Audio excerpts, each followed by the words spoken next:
morning. I'm Melissa Lauren Hooks, the host of Meet Up with MeLa. And today we have a special guest with us, Ernestine Pia.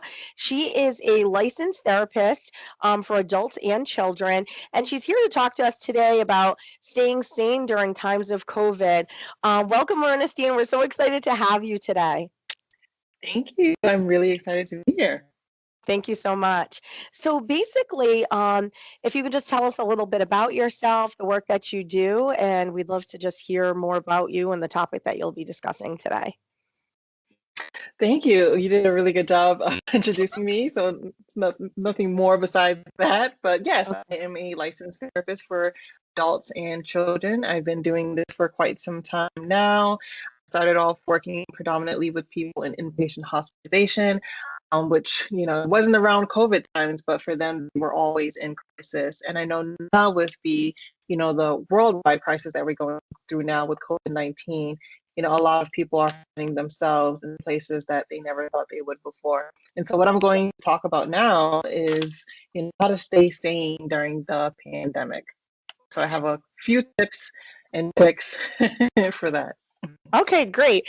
And as you can see, I just actually shared a screen right now or an image of we recently just had the inauguration and Bernie Sanders, it's definitely a meme that's going around and he's like sitting there looking like he's not too entertained, definitely sort of isolated and in his mittens. And I think basically it's the epitome of how we're all feeling right now. So definitely, I know one of the reasons I thought this was an important topic is, again, it doesn't look like COVID's going anywhere. This is also, as we know, a difficult time of year because it's the winter, we're sort of shut in, and after the holidays, there's not that much, going around. So on top of COVID, it certainly creates an additional layer to what we might be experiencing during this time. So definitely hit us off with some of your suggestions. I know we could all, they're very welcome, that's for sure.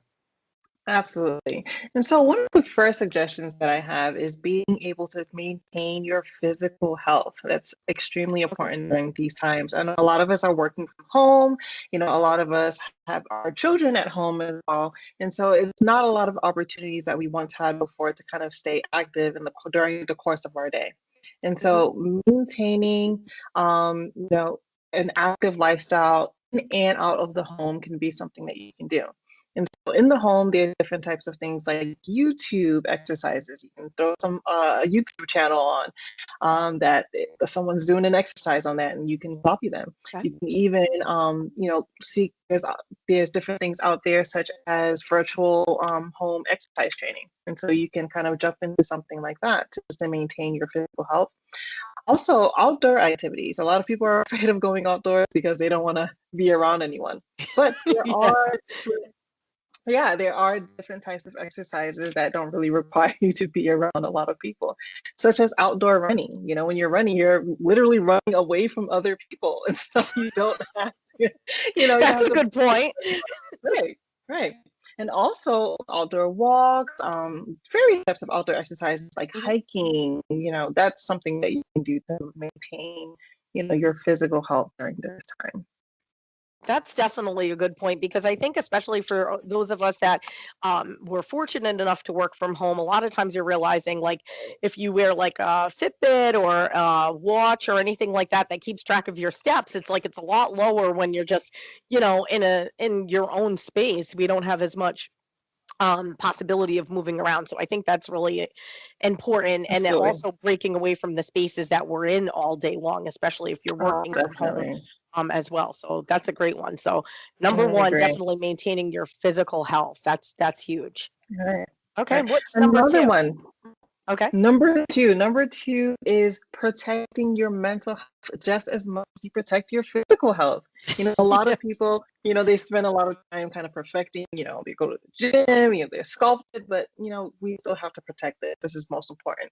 And so right now, there's a lot of opportunity for teletherapy. You don't have to drive into a doctor's office or a therapist's office to receive therapy, or you don't have to invite someone to your home anymore. You can literally just turn on your computer. It's really accessible and have therapy services that way. And so that's one way of protecting your mental health. Another way is mindfulness, being aware of how you're feeling, keeping track of, how many days out of the week do you feel sad? Do you feel anxious? Are you feeling irritable? Hmm. Just to maintain, just a track line of how you're feeling throughout the day so that you can kind of manage those thoughts and those feelings. Another thing that kind of gets skipped over a lot is meditation. A lot Okay. of times during these, a lot of times we kind of just go about our day, we have our routines, Yes. but we don't take the time to kind of just be in our zone, be in our zen. Hmm. And so meditation can sometimes help with kind of clearing your mind and preparing you throughout your day.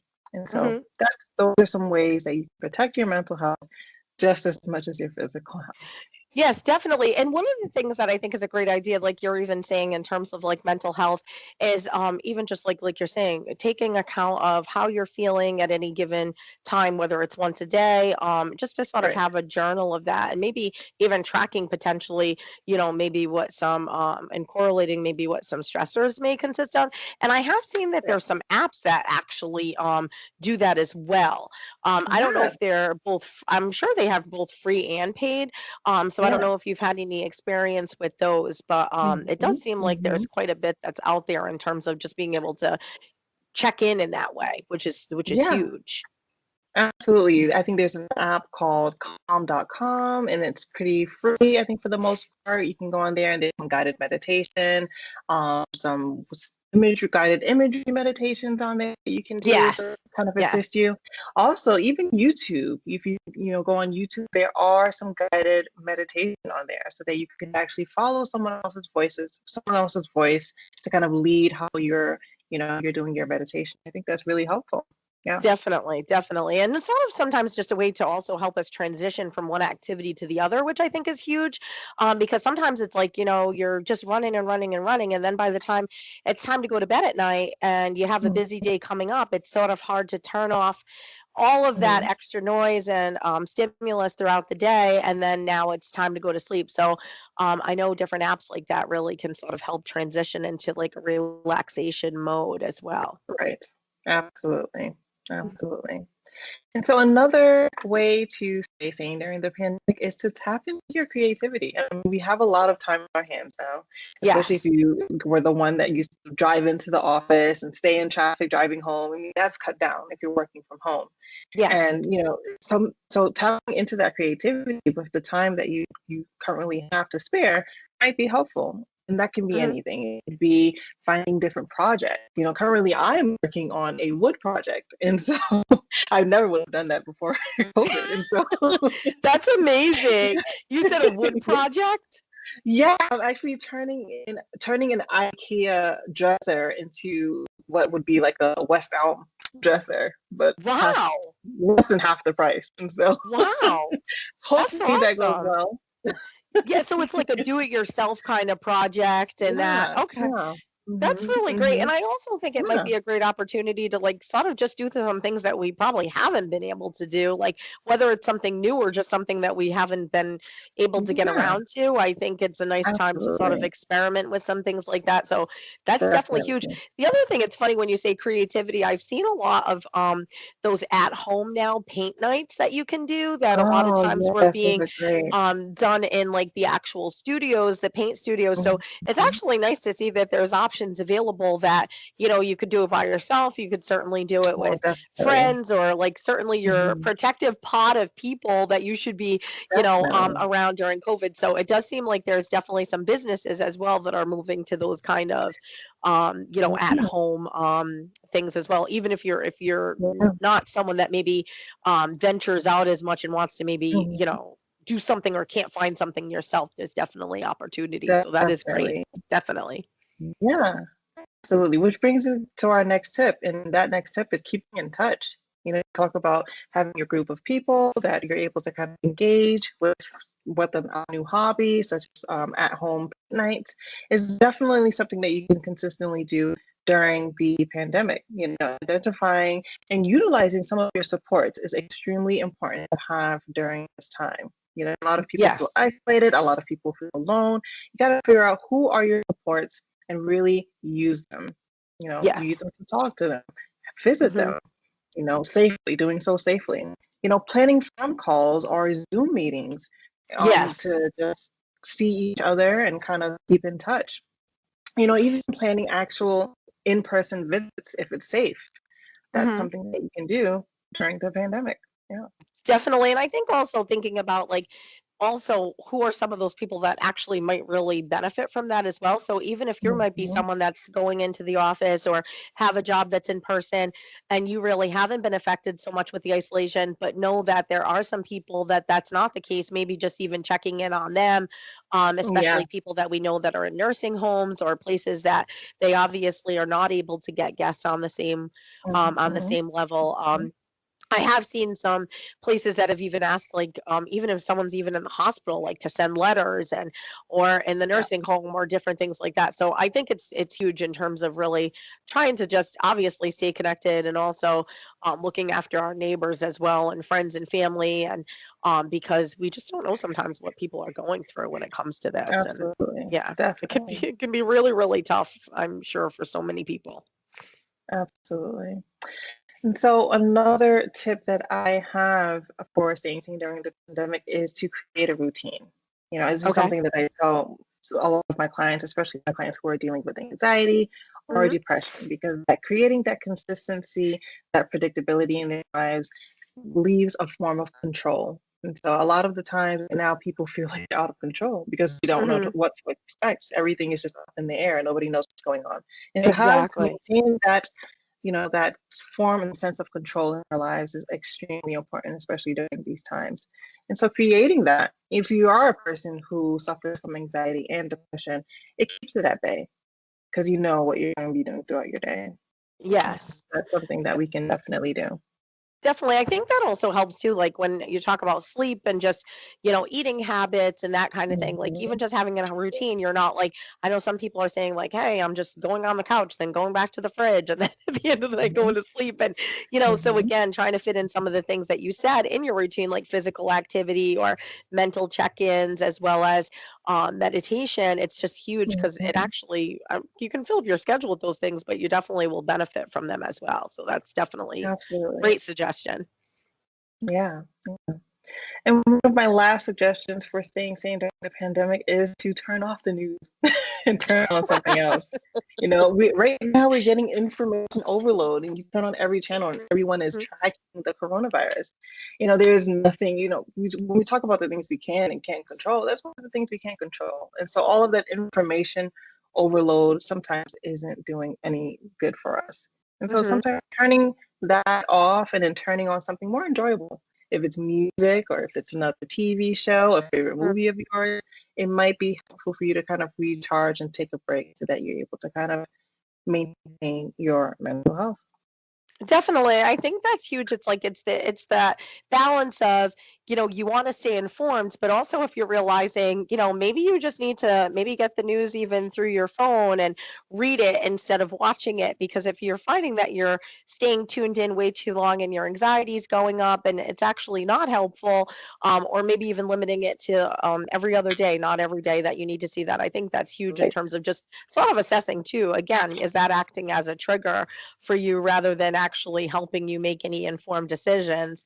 Right. I definitely think that's very helpful because it can be really tough sometimes. And let's face it, 2020 alone, like we just had so much that was just thrown at us and the news Oh on a my God. daily basis. And it was, I know there's sometimes myself where it felt like, I'm not trying to be ignorant, but I just know I'm at a limit right now where I just can't process any more information right this Yeah. second and information that quite frankly I might not be able to do anything about right this second, Mhm. and really ultimately it's just not helpful to my overall being. So I certainly understand where you're coming from, and I think that's like a huge suggestion. So if you Yeah. don't mind, Ernestine, thank you so much for sharing those tips with us. I think they're huge in terms of COVID and some real coping strategies that I think, again, we've been in this, it's been exactly a year today. Mhm. We're videoing this in January 21st of 2021, which they said is the 21st day of the 21st year of the Wow. 21st century. 21, 21, 21. Wow. Yep.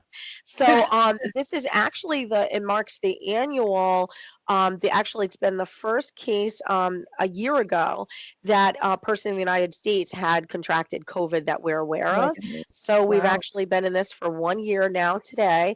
And basically, again, we know that this is, potentially doesn't look like it's going anywhere anytime soon.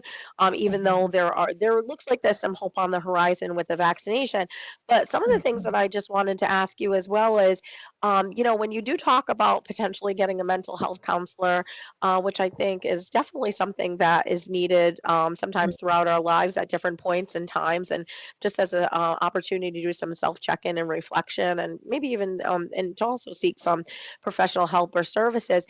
Do you always have to get a referral, or how do you sort of go about facilitating the start of getting those services? Are you able just to pick up the phone and call someone?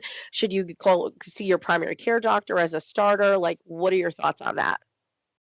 I mean, I think anyone can call in. I mean, Google is beautiful. You can Yes. Google, Yes. definitely Google therapeutic services, mental health services, and a lot of numbers come up. If you have a primary care doctor, your primary care doctor should be able to refer you to a therapeutic service. Okay. Also, if you have, any access to your account on your insurance, it actually shows you the people in your area who are either accepting patients, people that fall in line with your insurance, that you're able to kind of narrow it down that way to see who you would like to see. So that's one way. And also Okay. a hotline. Every state has a mental health crisis hotline that you can call that can facilitate, a referral for mental health services like Okay. therapy. Mhm. Great. And then I think that also brings up a good point in terms of your mentioning the mental health crisis hotlines that are available in every state. What is the difference like in terms at this point of like trying to figure out, hey, am I beyond just this is beyond just not being able to cope during these times?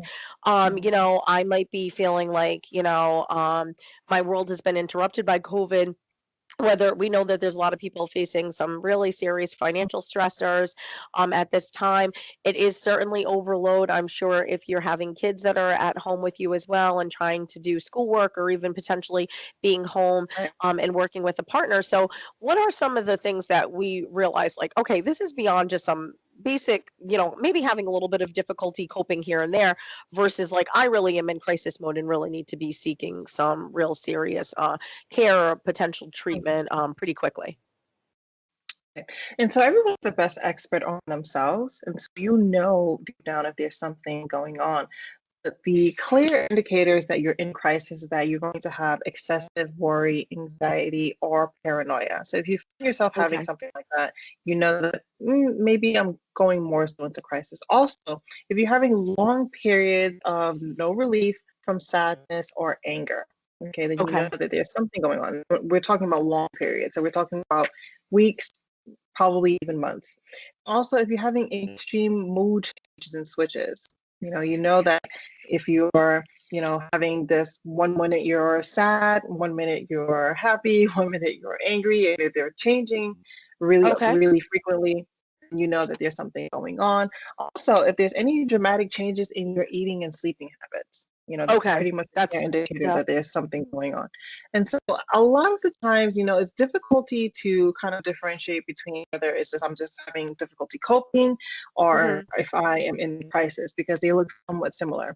But I think the clear indicator that you're in crisis is if you're along with all of the what I mentioned before about the excessive paranoia or anxiety, changes Yes. in your pattern, if you're having thoughts of possible hopelessness or possible death, or if you're having, feelings of not wanting to be here anymore, then Okay. that's when you know that you're in a crisis. And with that, I strongly encourage, that person who is having that to seek counsel immediately or even hospitalization. Okay. And would you be able to even like save a crisis hotline? Can you also call, say, on a family member or like a friend that you might be worried about in terms of, on crisis if they're potentially on in crisis mode, or you're trying to look for resources or help? Like, I mean, is that an option as well, or is it really just someone calling about themselves or concerned about themselves as an adult person? Yeah, if you have any worry about a loved one, unfortunately, to have some, some hospitalization happen with that, if they have to be in major crisis. Okay. No, So that's you're talking understandable. about, yeah, you're talking about this person's threatening to kill themselves, unfortunately. And Okay. that would be, you would call the police, local 911 number, and they will come in and, they will intervene. Okay. No, thank you so much. I definitely think, your thoughts here in terms of, this checklist, I think is huge, especially because this is something that is a topic that, affects us all. And obviously that's what the conversations that I do want to have here. And it's just great to have you as a special guest. And Absolutely. definitely, yeah, we hope to have you back. Hopefully, to have when we do have you back, hopefully it will be a different topic versus COVID, and we'll be over it at that time. So hopefully, maybe maybe it will be a different topic. But thank you so much for coming on, and Absolutely. thank you to all of our viewers today and listeners. And thank you again for um, supporting Meet Up with MeLa, and check out some of our new episodes coming up soon. Thanks so much. Bye bye. Thank you.